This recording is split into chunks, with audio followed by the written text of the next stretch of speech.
Kembali lagi di cerita Guchen. Buat yang suka cerita ini silahkan like dan share, buat yang belum subscribe, mau kapan subscribe-nya? Oke, kita langsung aja ke ceritanya. Semua diawali dengan perceraian. Bab 951-955. Kini orang-orang dari semua sekte mengincar 8 keahlian khusus, terutama setelah melihat Guchen muncul di perjamuan 100 keluarga kali ini. Keingintahuan semua orang tentang 8 keterampilan khusus muncul kembali, terutama karena bahkan Qin Huaisheng dari Sekte Naga dan Harimau kehilangan satu gerakan darinya.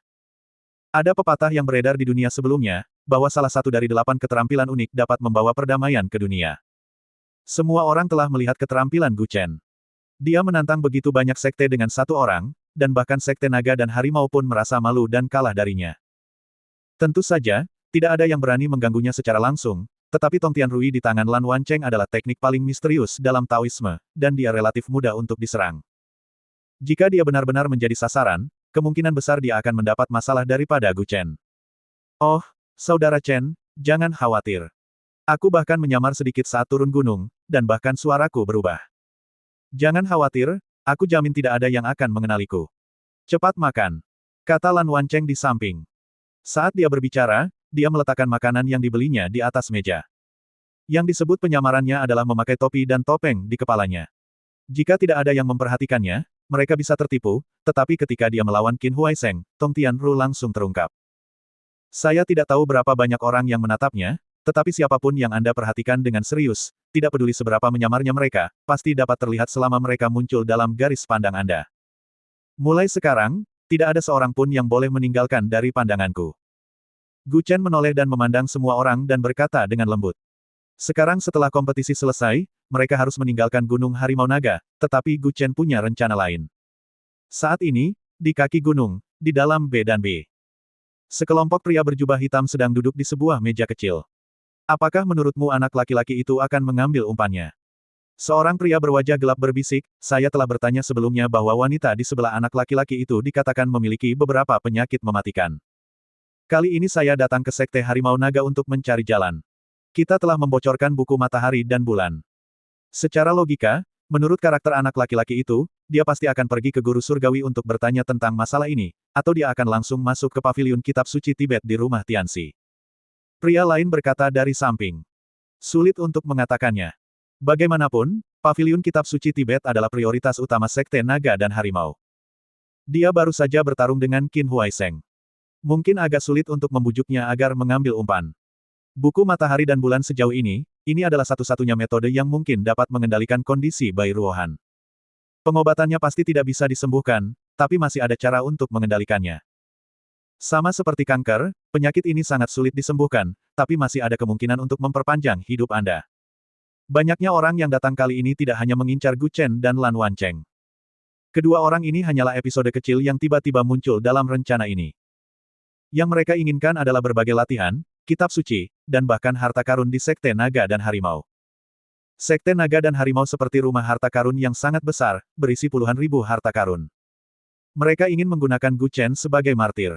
Pokoknya, tidak peduli apakah anak itu mengambil umpan atau tidak, rencananya akan tetap terlaksana. Larut malam. Guchen terus bolak-balik di tempat tidur dan tidak bisa tidur. Dia juga memikirkan tentang buku Matahari dan Bulan yang dibicarakan Lan Wancheng di sore hari. Wancheng, Wancheng. Dia melemparkan bola kertas ke arah Lan Wancheng, yang sedang tidur di ranjang di sebelahnya. Hah, Kakak Chen, apa yang terjadi? Ayo keluar dan merokok. Beberapa menit kemudian, Lan Wancheng keluar dari kamar dengan mengantuk. Seharusnya kamar dengan 3 kamar, tapi untuk mencegah keadaan darurat, Lan Wancheng diizinkan tidur di kamar sebelahnya. Tempat tidur. Dia tidur di ranjang yang sama dengan Bai Ruohan, sebelum kembali ke Jiangsu, lebih baik berhati-hati. Apakah kamu tidak mengganggu Han Han? Guchen bertanya dengan suara rendah. Lan Wancheng menguap dan melihat kembali ke kamar, tidak, dia sedang tidur ketika aku keluar. Kakak Chen, kamu tidak tidur di malam hari, apa yang terjadi? Mau jalan-jalan ke paviliun kitab suci Tibet? Apakah kamu serius? Lulus latihan ini. Meskipun ini adalah keterampilan khusus Tao, tidak ada seorang pun dari Sekte Naga dan Harimau yang mempraktikkannya. Alasannya adalah buku Matahari dan Bulan ini adalah keterampilan yang dapat dipraktikkan oleh pria dan wanita pada saat yang bersamaan. Mereka adalah pendeta Tao yang ingin memutus dunia fana dan tidak bisa berinteraksi dengan wanita, bahkan mereka sangat jarang berkomunikasi. Beberapa dari mereka bahkan belum pernah melihat beberapa wanita aneh seumur hidup mereka, apalagi berpegangan tangan. Meskipun demikian, meskipun Sekte Harimau Naga tidak mempraktikkan teknik ini, buku matahari dan bulan ditempatkan di paviliun kitab suci Tibet dan tidak ada orang lain yang diizinkan mempelajarinya secara diam-diam. Lagi pula aku tidak bisa tidur, jadi ayo jalan-jalan. Gu Chen merentangkan tangannya dan terkekeh. Lan Wancheng tidak berkata apa-apa lagi, dia hanya mengeluarkan 2 kertas jimat dan menempelkannya di kusen pintu, kembali dalam 1 jam. Dengan kertas jimat ini, jika ada yang memasuki ruangan ini dalam waktu 1 jam, saya bisa merasakan itu. Pintar. Gu Chen menjentikkan jarinya dan keduanya menghilang ke dalam kegelapan.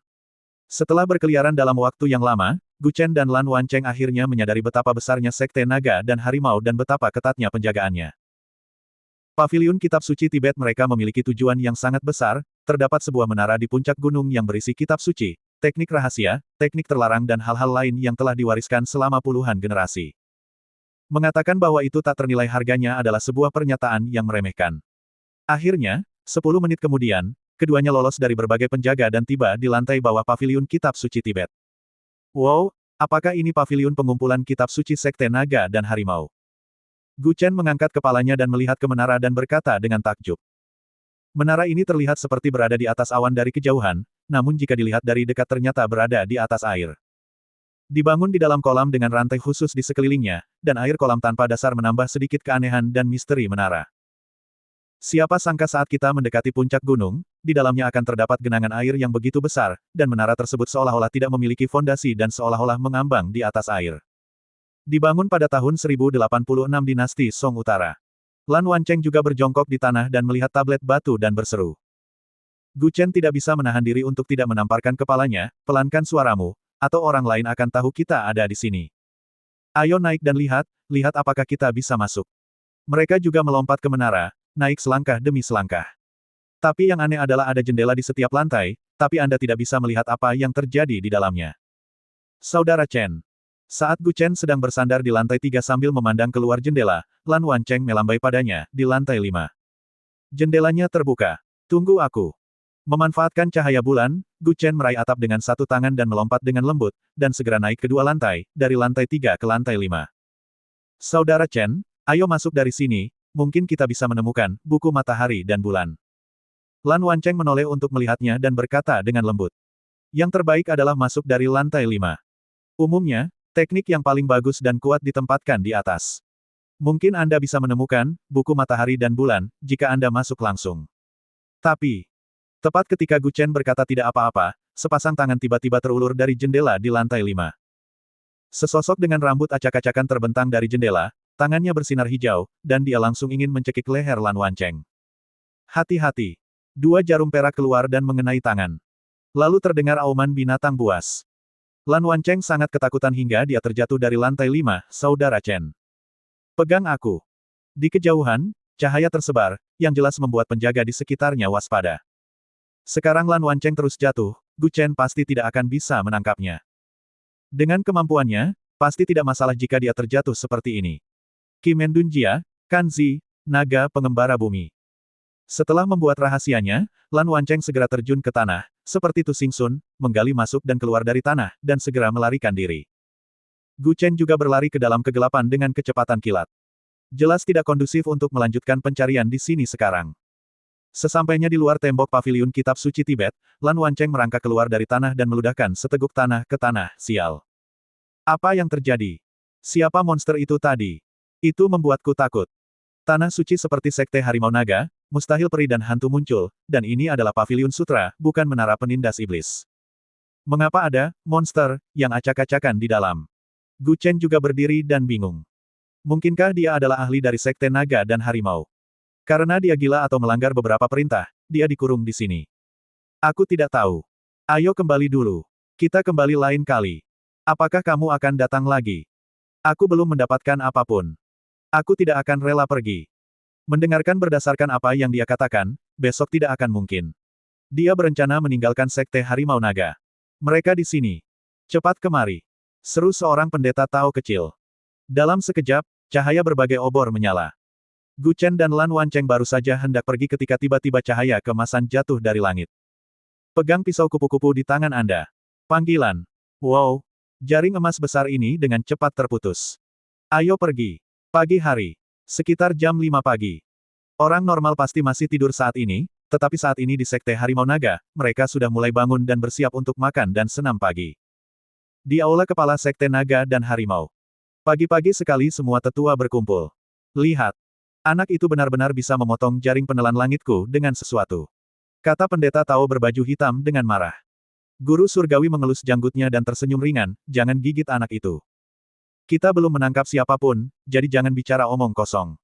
Guru, saya tahu Anda menyukai bakat, tetapi sekarang saatnya, mengapa kamu masih bicara omong kosong? Lindungi dia. Untungnya, kami menemukannya tepat waktu kemarin, kalau tidak kami akan kehilangan harta karun di Paviliun Sutra. Jaring itu terbuat dari baja murni dan berisi ratusan prasasti jimat.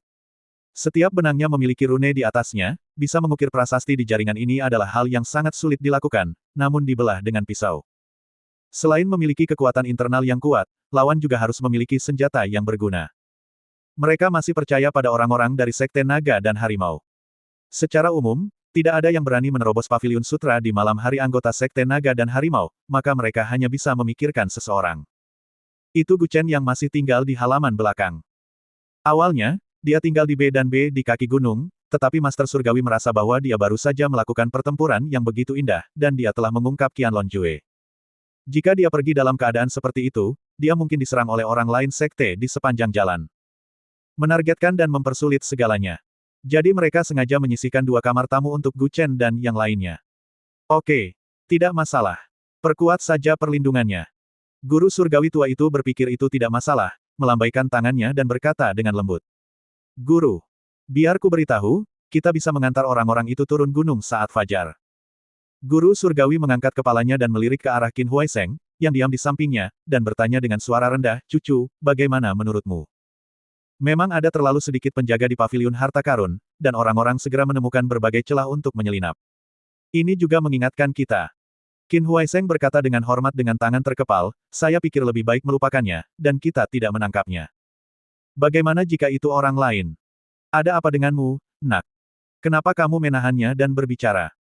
Pria berjubah Tao berkata dengan marah, menghentakkan kakinya, tetapi Qin Huaisheng hanya merentangkan tangannya dan tersenyum canggung, Guru, saya hanya membicarakan banyak hal.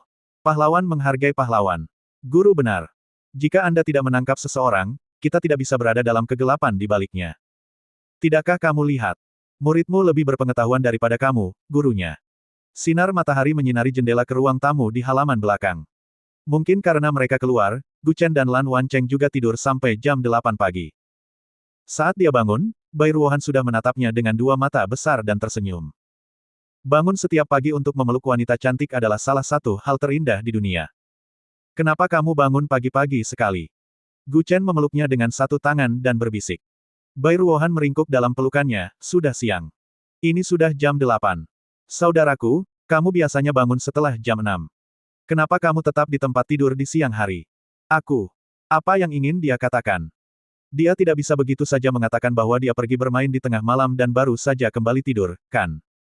Mungkin aku terlalu lelah kemarin, jadi aku tidur lebih lama. Kalau begitu aku akan memeluk kakakku sementara kamu tidur sebentar. Baiklah. Ada ketukan di pintu di luar. Tuan muda. Waktunya sarapan. Suara Zhao Kai datang dari luar pintu. Tadinya Guchen ingin tidur lagi, tapi saat dia melihat waktu, waktu sudah menunjukkan pukul 8 lewat, jika Anda tidak bangun, ini akan menjadi penghinaan terhadap Taoisme. Orang-orang di Sekte Naga dan Harimau harus bangun pada jam 5.30 untuk memasak, membawa air, bermeditasi, dan berlatih, dan siklusnya dimulai berulang kali pada jam 8.30 malam, mereka harus berbaring di tempat tidur istirahat, dan mereka harus bangun jam 5.30 pagi. Orang yang tidur larut malam dan bangun larut malam dipandang rendah di sekte ini. Lupakan, bangun. Guchen berbalik dan bangkit. Ketika dia melihat Lan Wancheng masih tidur di tempat tidur di sebelahnya, dia segera membuat mulut penuh. Bangun dan makan. Tamparan itu membuat Lan Wancheng gemetar, dan raut wajahnya membuat Bai Ruohan tertawa. Aku bangun. Kakak Chen, kenapa kamu berteriak? Aku bermimpi sedang menunggang kuda dengan pacarku. Guchen mau tidak mau memutar matanya ke arahnya, apakah kamu menungganginya, atau dia menunggangimu? Aku tidak akan memberitahumu. Bai Ruohan juga terhibur dengan percakapan keduanya. Tak lama kemudian, beberapa orang datang ke ruang depan untuk sarapan. Kebanyakan orang yang datang untuk sarapan pada jam ini adalah orang-orang dari sekte lain, serta beberapa orang dari dunia seni bela diri. Makan. Qin Huaisheng keluar dari dapur dan mau tidak mau berjalan untuk mengobrol dengan Gu Chen ketika dia melihatnya. Sambil makan mie, Gu Chen tidak bisa menahan diri untuk tidak mengangkat kepalanya ketika dia mendengar suara, "Ya. Apakah kamu sudah makan? Apakah kamu ingin mangkuk lagi? Semuanya ada pada saya. Tapi jagalah Tuan Muda Gu. Kamu tidak terlihat baik. Jangan keluar bermain di malam hari. Jika kamu tidak terbiasa dengan ladang ginseng, akan sangat buruk jika kamu menginjak sesuatu." Kata-kata Qin Huaisheng jelas menipu dia. Mungkin dia juga tahu di dalam hatinya bahwa dua orang yang menyelinap ke paviliun sutra tadi malam mungkin adalah Gu Chen dan Lan Wancheng. Anda dapat mengetahuinya dengan melihat semangat mereka. Zhao Kai dan Zhang Xiaotian memiliki wajah ceria, sementara Gu Chen dan Lan Wancheng menguap lebar-lebar dan memiliki lingkaran hitam di bawah mata mereka. Bukankah sudah jelas bahwa ini terjadi secara diam-diam tadi malam? Ah! Apa maksudmu dengan kata-kata saudara Qin? Gu Chen menggaruk kepalanya dan berkata dengan ekspresi bingung di wajahnya, "Wancheng, tahukah kamu apa yang dia maksud? Siapa yang keluar pada malam hari?" Lan Wancheng juga menggelengkan kepalanya sedikit dan berkata dengan marah. Dia menolak mengakuinya. Ini adalah hal pertama yang diajarkan Gu Chen padanya ketika keluar dari masyarakat. Terkadang harus tegar bicara, dan harus menampilkan penampilan secara utuh. Jika Anda mengakuinya saat ini, bukankah berarti Anda bukan lagi manusia luar dan dalam? Bagaimanapun, mereka belum menangkapnya, dan dia tidak akan mengubah kata-kataku meskipun dia dipukuli sampai mati. Beginilah cara Cao Cao memilih Cao Pi untuk menggantikannya. Untuk mengurangi ancamannya, Cao Pi membunuh saudara keempatnya. Yaitu, anak jenius yang terkenal dalam sejarah, Cao Chong. Setelah membunuh Cao Chong, Cao Cao secara pribadi bertanya kepadanya berkali-kali apakah dialah yang membunuhnya. Tapi Cao Pi menyanggahnya dengan satu gigitan, dan bukanlah dia yang membunuhnya. Bahkan ketika Cao Cao bertanya padanya di saat-saat terakhir hidupnya, Cao Pi tetap menyanggahnya dengan satu gigitan, dan bukan dia yang membunuhnya. Dengan keberanian seperti itu, kamu mungkin tidak bisa menjadi pahlawan, tapi kamu pasti bisa menjadi pengkhianat dan tiran. Lagi pula, tidak baik bersikap terlalu jujur dan rendah hati saat Anda berada di luar sini. Qin Huaisheng melihat bahwa kedua orang ini memiliki kaliber yang sama dan menolak mengakuinya, tetapi dia tidak banyak bicara. Jika dia mengakuinya, dia sebenarnya akan sedikit meremehkan Gu Chen di dalam hatinya.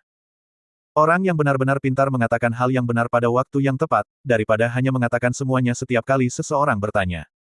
Setelah dia pergi, Lan Wancheng menghela nafas lega. "Saudara Chen, kita hampir mengungkap kebenarannya." Gu Chen menundukkan kepalanya dan mengambil seteguk mie dan berkata sambil tersenyum, "Apakah kamu tidak tahu tentang dia? Jangan tunjukkan itu. Persahabatan antara para master seringan air, dan persahabatan antar penjahat itu manis." "Ah, maksudmu? Kalimat ini akan bertahan seumur hidup." Tapi Bai Ruohan saat ini, dia mengulurkan tangannya dan mencubit pinggang Gu Chen, "Di mana kamu pada jam 2 pagi?" Pada siang hari, orang-orang dari Sekte Naga dan Harimau datang berkali-kali untuk membujuk Gu Chen dan yang lainnya agar turun gunung, tetapi dia meminta tinggal lagi selama 3 hari, menginap di sini karena pemandangan di gunung terlalu indah. Banyak orang di sekte tersebut memiliki pendapat yang berlawanan. Awalnya, setiap orang harus disingkirkan hari ini. Pada akhirnya, periode 3 hari Gu Chen ditolak dan diubah menjadi 1 hari. "Saudaraku, apakah kita harus tinggal di sini selama 1 hari lagi?" Bai Ruohan bertanya dengan ekspresi curiga di wajahnya. Kecuali bukit yang tak terhitung jumlahnya, kicauan burung yang tak ada habisnya, serta awan dan kabut yang tiada habisnya, tidak ada yang istimewa dari gunung ini.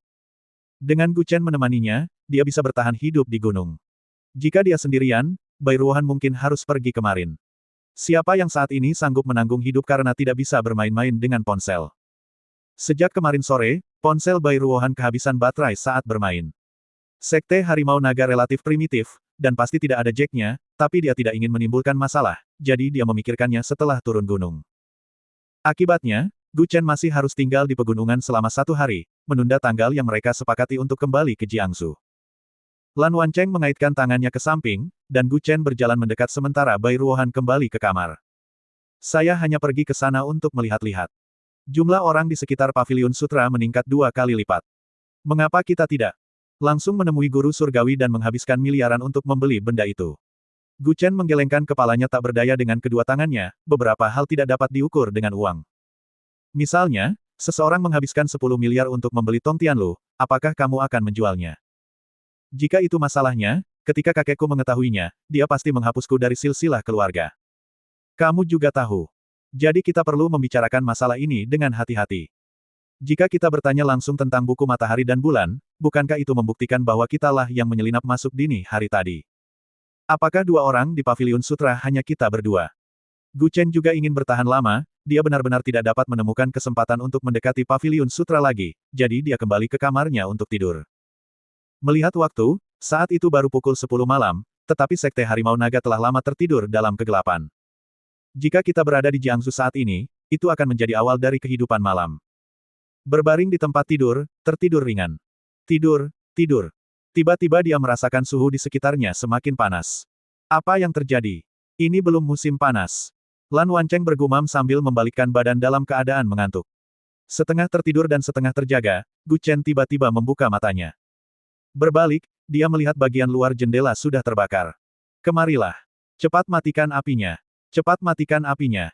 Sekte Harimau Naga sebenarnya mulai terbakar saat ini. Gu Chen bahkan mendengar suara seorang pria di kejauhan di atas tempat tidur. Raja Barat Daya memberi perintah. Siapa yang bisa mendapatkan buku matahari dan bulan? Hadiahnya puluhan juta. Bukankah itu dirinya sendiri? Rusak. Gu Chen langsung bereaksi dan berseru. Dia berdiri dan menendang Lan Wancheng di sebelahnya. Bangun, sesuatu terjadi. Bai Ruohan juga segera mengenakan pakaiannya saat dia bangun. Setelah Gu Chen dan yang lainnya keluar, Zhao Kai dan Zhang Xiaotian juga berlari keluar ruangan di sebelahnya. Tuan muda, apa yang terjadi? Anda meminta orang untuk menyerang gunung. Zhao Kai bertanya dengan kaget. Secara logika, ini tidak sesuai dengan kebiasaan Gu Chen. Ini adalah Gunung Harimau Naga. Selain itu, tidak ada kebencian yang besar. Tidak perlu membakar Sekte Harimau Naga dan menyerang gunung itu dengan paksa. Logikanya hal ini tidak masuk akal. Aku tidak memerintahkan. Gu Chen menggelengkan kepalanya sedikit dan berkata dengan suara yang dalam, kita, dijual. Dijual. Lan Wancheng menggaruk kepalanya dan tiba-tiba bereaksi, Saudara Chen, kamu maksudnya, ada yang melakukan pembakaran, pembunuhan dan penjarahan di Sekte Harimau Naga di bawah panjimu. Apinya membumbung di kejauhan. Arah itu adalah arah Paviliun Sutra. Tampaknya sekelompok orang sedang mengincar harta karun Sekte Naga dan Harimau. Saat ini, ada banyak orang di dekatnya yang memegang obor untuk menyalakan api. Sepertinya mereka ingin mengganggu Sekte Naga dan Harimau. Saudaraku, apa yang harus kita lakukan sekarang? Turun gunung. Jika kita tidak pergi sekarang, kita tidak akan bisa pergi. Selama kita turun gunung, orang-orang ini tidak akan lagi menimbulkan masalah atas namaku. Dia menarik napas dalam-dalam. Dia hanya ingin memahami Lan Wan kemarin. Bagaimana mungkin ketika Lan Wancheng ke kaki gunung, dan secara tidak sengaja mendengar tentang buku matahari dan bulan. Itu mungkin seseorang yang memberitahunya dengan sengaja, hanya untuk membiarkan dia memberitahu Gu Chen bahwa selama kedua orang ini adalah orang pertama yang pergi ke Paviliun Kitab Suci Tibet dan masuk, maka lain kali orang lain menyerang gunung dan menyerang orang Tibet. Paviliun Kitab Suci, semua orang akan bertanya-tanya apakah Gu Chen secara paksa memimpin orang untuk merebut buku matahari dan bulan. Jika Anda tidak pergi sekarang, Anda mungkin akan diblokir oleh banyak orang nanti. Saya tidak tahu apakah orang-orang dari Sekte Naga dan Harimau dapat mengetahui semua ini. Singkatnya, dalam situasi ini, jika Gu Chen terus melakukannya di sini, pasti akan semakin gelap. Tetapi api ini, kenapa kita tidak membantu memadamkannya dulu? Bai Ruohan berkata dengan ekspresi khawatir di wajahnya sambil memperhatikan rumah tempat mereka tinggal sebelum terbakar. Lan Wancheng mengeluarkan selembar kertas jimat, menoleh ke arah Bai Ruohan dan berkata dengan lembut, Kakak ipar, bukankah kamu memiliki jimat hujan sebelumnya? Keluarkan dan ikuti gerakanku. Ya, kata Bai Ruohan. Dia mengeluarkan jimat hujan, menari mengikuti gerakan Lan Wancheng, dan melemparkan jimat itu ke udara. Tidak ada ruang hampa di alam semesta. Tidak ada batasan untuk kemampuan beradaptasi. Hujan tidak akan berhenti. Jimat itu terbakar dan terbang keluar. Detik berikutnya hujan mulai turun di rumah. Ayo cepat pergi. Hujan bisa turun selama 10 menit, yang cukup untuk memadamkan api di rumah ini. Sedangkan untuk tempat lain, aku tidak bisa berbuat apa-apa. Lan Wancheng berkata dengan suara yang dalam sambil memegang barang bawaannya. Ayo pergi. Begitu beberapa orang pergi, mereka melihat sekelompok orang dengan pakaian aneh bergegas keluar. Siapa? Gu Chen memandang sekelompok orang dan berteriak dengan marah. Dilihat dari pakaiannya, ini jelas bukan anggota Sekte Naga dan Harimau. Kami adalah rakyat Raja Barat Daya Gu Chen. Keluar dari sini, tidak ada yang salah denganmu, atau kami akan menanganimu juga. Pria berbaju hitam itu berteriak dengan marah. Panggilan. Detik berikutnya, Gu Chen meraih leher pria itu dengan satu tangan dan membantingnya ke tanah. Saya Gu Chen. Orang lain tercengang saat melihat ini, mereka mengaku di bawah Panji Gu Chen, dan di gunung kamu bertemu Gu Chen sendiri. Bunuh! Tegur Gu Chen. Zhao Kai dan Zhang Xiaotian melemparkan barang bawaan mereka dan bergegas keluar. Tuan muda, ini adalah anggota dari Sekte Elang Langit. Yang ini dari masyarakat reinkarnasi. Mereka memiliki tanda di tangan mereka. Keduanya adalah sekte kelas 3 di dunia. Mereka memiliki banyak orang, tetapi kekuatan mereka relatif lemah. Mendengarkan suara gaduh di kaki gunung, nampaknya jumlah orangnya tak kurang dari 1000. Ini rencana yang sudah direncanakan sejak lama. Kita semua hanyalah pion dalam rencana ini. Ayo cepat. Orang-orang ini mengincar Sekte Naga dan Harimau terlebih dahulu, lalu mereka akan mengincar 8 keahlian khusus. Kata Gu Chen dengan nada serius. Di puncak gunung Sekte Harimau Naga, cahaya keemasan tiba-tiba muncul. Cahaya keemasan ini berbeda dari mantra cahaya emas biasa. Cahaya mantra cahaya emas berubah menjadi benang emas, dan sifat mematikannya bahkan lebih kuat. Aura yang kuat bisa dirasakan bahkan dari jarak sejauh itu. Itu adalah langkah guru surgawi. Lan Wancheng berseru sambil melihat cahaya keemasan di kejauhan. Semua orang buru-buru lari menuruni gunung, tapi langkah kaki di belakang mereka menjadi semakin kacau saat mereka turun. Semua murid, dengarkan perintah dan tangkap Jiangsu, Gu Chen. Ya, perintah seorang tetua, dan murid Sekte Naga dan Harimau yang tak terhitung jumlahnya menyerbu. Sebagian darinya menahan pengepungan berbagai sekte, dan sebagian lagi mengerumuni Gu Chen dan yang lainnya. Saudara Chen, kita dikepung. Lan Wancheng mengepalkan tinjunya dan berkata dengan suara yang dalam, sial, orang ini sangat tidak tahu malu. Mereka menyerang gunung, dan kita membayar tagihannya. Para murid Sekte Harimau Naga telah berbaris untuk memblokir bagian depan. Formasi pedang dari Sekte Harimau Naga berbeda dengan formasi pedang dari sekte lainnya. Agak sulit untuk dipatahkan. Selain itu, beberapa orang baru saja bertempur kemarin lusa, dan mereka juga membawa Bairuohan. Mungkin terlalu mahal untuk bertarung menuruni gunung sekarang. Bunuh pencuri jahat itu. Semua murid mematuhi perintah dan berbaris dalam formasi. Seorang pria berbaju putih berdiri di puncak pohon dan berteriak dengan marah. Zhao Kai dan Zhang Xiaotian bersandar satu sama lain, menatap orang-orang di sekitar mereka dengan cermat. Jangan lakukan itu. Hentikan. Bayangan hitam dengan cepat berlari ke sisi ini dari kegelapan. Qin Huaisheng berdiri di depan seorang pria parubaya dan berteriak, Paman Fu. Guru memiliki takdir, biarkan Tuan Muda Gu dan yang lainnya kembali ke Sekte Harimau Naga, apakah kamu ingin tidak menaati guru? Huaisheng. Guru bingung, dan kamu juga bingung. Tujuan anak ini tinggal di Gunung Harimau Naga tidak murni, jadi jangan bunuh dia. Saya tidak akan berhenti. Pria parubaya itu meraung, semuanya, lakukan. Lusinan pendekar pedang berbaju putih bergegas menuju Gu Chen dan yang lainnya. Gu Chen menggerakkan ibu jarinya dan menarik pedang kaisar dari sarungnya. Satu tebasan pedang. Energi pedang yang kuat langsung menjatuhkan selusin murid Sekte Harimau Naga yang bergegas ke depan ke tanah. Masih ada 3.000 paku di kapal yang rusak. Menangkap Gu Chen dan yang lainnya seperti ini terlalu berlebihan untuk dipandang remeh. Sekarang kesalahpahaman menjadi semakin gelap, dan Gu Chen tidak memiliki kesempatan bahkan jika dia ingin menjelaskannya. 36 formasi didis. Raung pria parubaya itu. Qin Huaisheng meraih kerah pria itu dan berteriak, Paman Fu, kamu melihat bahwa dia tidak pernah melukai siapapun dengan pedangnya, dan kamu benar-benar ingin membunuhnya dengan 36 formasi DC. Apa niatmu? Teknik pedang menyerap energi spiritual bumi sebagai nutrisi, dan menjadi lebih kuat ketika kuat. Jika orang kuat seperti Gu Chen terjebak dalam formasi pedang, semakin kuat kekuatannya, semakin kuat pula formasi pedangnya, sampai dia menjadi kuat. Segera ratusan orang mengepung Gu Chen dan yang lainnya. 6 formasi di Z hanya membutuhkan 36 orang untuk mengaktifkan formasi. Namun jika 72 orang datang, hal itu dapat memicu kekuatan formasi pedang 2 kali lipat. Namun kini lebih dari 100 orang telah datang untuk membentuk formasi tersebut. Berhenti. Sekarang masalahnya tidak jelas, Anda tidak boleh membunuh siapapun secara pribadi. Qin Huaisheng masih membentak orang-orang ini dari samping, Penatua Fu, saya meminta Anda untuk segera menghentikan mereka dan meminta guru untuk maju ke depan untuk menyelesaikan masalahnya. Guru tidak punya waktu sekarang. Dia harus menghadapi pencuri jahat dari segala arah dan naik gunung. Bunuh raja terlebih dahulu dengan bunuh anak ini. Kelompok itu secara alami akan berhenti. Pria parubaya itu berkata dengan sungguh-sungguh, lanjutkan formasi. Elder Fu. Pedang di tangan Qin Huaisheng mulai bergetar. Apa? Kamu berani bertarung denganku? Aku sudah membesarkanmu selama ini dengan sia-sia, kan? Ini pukulan punggungnya. Dia akhirnya merasa memiliki lawan yang berkualitas, dan dia tidak ingin membiarkan Gu Chen mati di sini seperti ini. Murid tidak berani.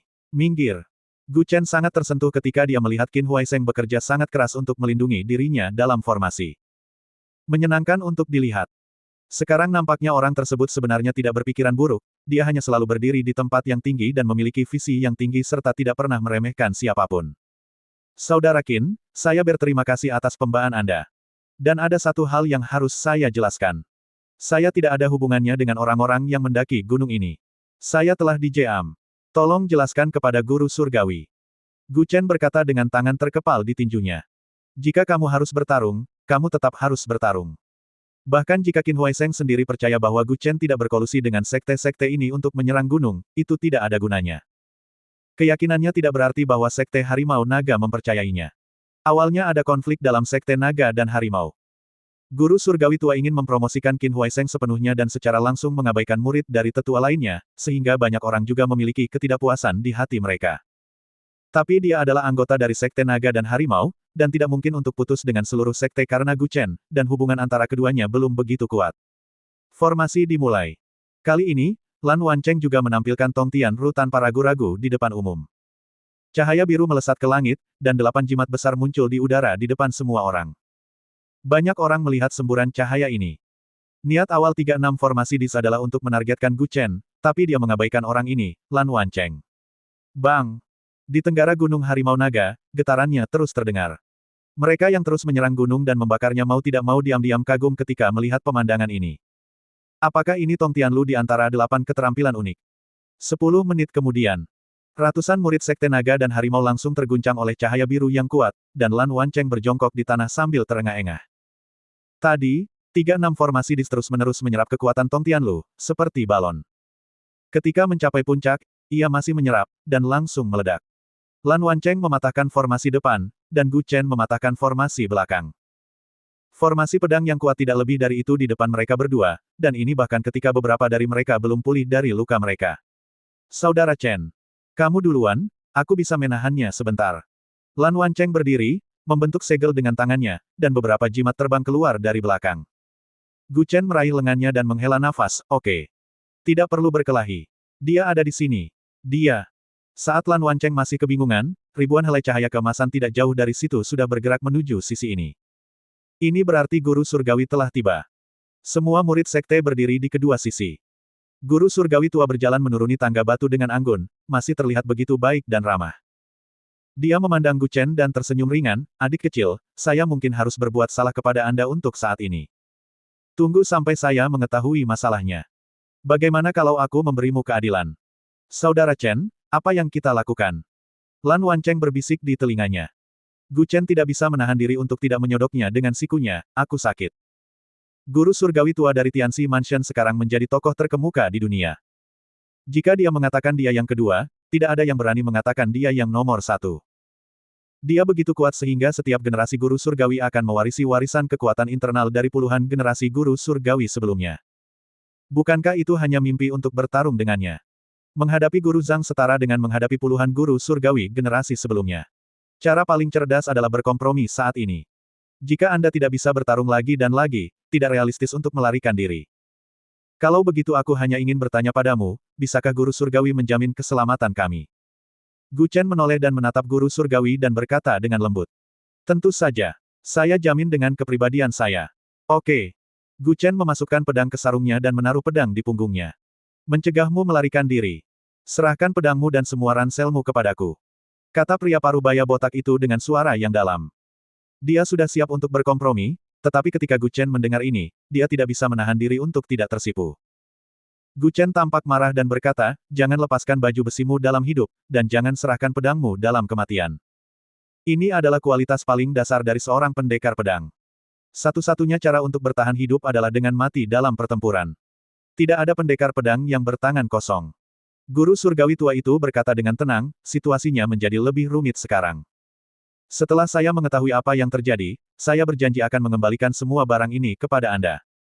Gu Chen meletakkan kotak yang dia bawa di punggungnya dengan kuat di tanah. Tindakan ini menunjukkan bahwa dia bersedia menerima kondisi dari guru surgawi. Oke. Guru surgawi telah berkata begitu, jadi ayo kita lakukan. Lan Wancheng dengan enggan melemparkan ransel di tangannya ke tanah. Dan semua yang ada di sakumu harus diserahkan. Pria parubaya bernama Paman Fu berteriak pada Gu Chen dan yang lainnya lagi. Kali ini, Lan Wancheng akhirnya tidak tahan lagi. Dia menoleh dan menatap tajam ke arah pria itu dan berteriak dengan marah, "Sialan. Guru surgawi, bisakah saya memukuli orang ini dulu? Apa sebenarnya rumah Tianxi ini? Guru surgawi yang memiliki keputusan akhir, tapi Anda yang memiliki keputusan akhir. Hanya karena kami bersedia bekerja sama dengan Sekte Harimau Naga Anda bukan berarti kami takut dengan Sekte Harimau Naga. Hei Saudara Chen. Ahem. Oke, jangan banyak bicara." Dia terbatuk sedikit di belakangnya dan berkata dengan marah. Airnya sudah keruh sekarang. Jika kita melakukan sesuatu dengan menonjolkan diri, kita harus menjelaskan semuanya dengan jelas, dan mungkin akan ada masalah lain yang akan datang. Guru surgawi tua juga menoleh dan menatap pria parubaya itu dan berkata dengan dingin, "Afu, silakan bantu Penatua King Feng dan yang lainnya membersihkan pelaku yang tersisa. Padamkan semua api di tenggara, barat laut, dan selamatkan kitab suci yang terbakar dan lakukan inventarisasi barang-barang yang hilang." Oke. Bersambung.